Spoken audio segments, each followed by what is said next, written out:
There is an exact moment when a JavaScript application scales beyond a simple script, buckles under its own weight, and shatters.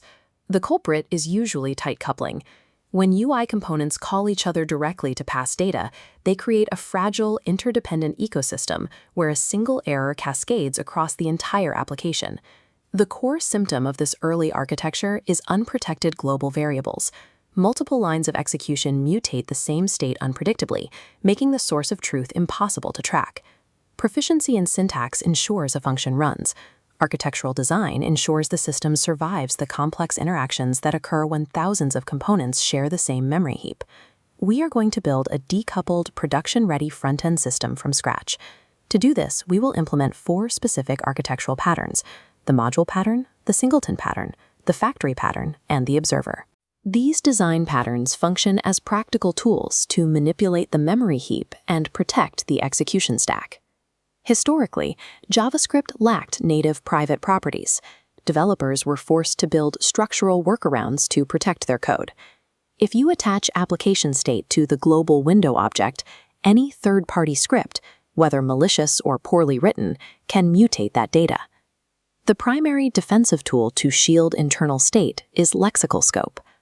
Look at this diagram of an immediately invoked function expression. The function creates an absolute structural boundary. The variables declared inside are trapped exclusively within this specific lexical environment. External code cannot reach in. Because the function executes instantly, its execution context pops off the call stack immediately. Even though the execution context is gone, the closure remains alive in the memory heap. The private data is preserved. Using the revealing module pattern, we return an anonymous object from this function.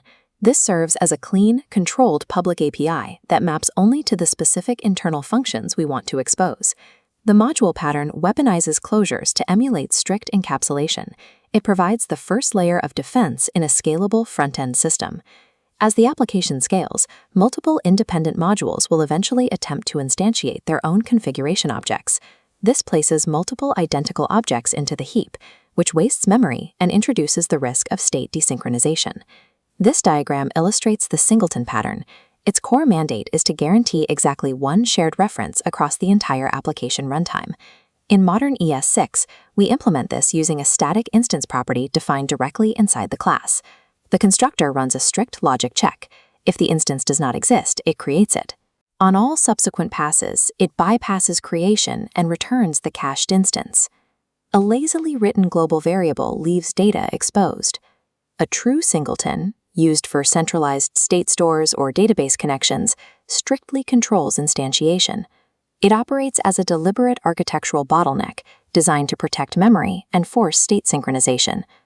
Our system now needs to render diverse UI components based on dynamic, unpredictable JSON data from an API. If you write a massive switch statement in your client code that calls the new keyword for every possible component, your code becomes extremely fragile. This diagram demonstrates the factory pattern. It acts as an abstraction layer designed to handle complex creation rules. The factory function parses the configuration object for a specific type string, like button. The internal routing uses that string to match the payload to the correct class constructor under the hood.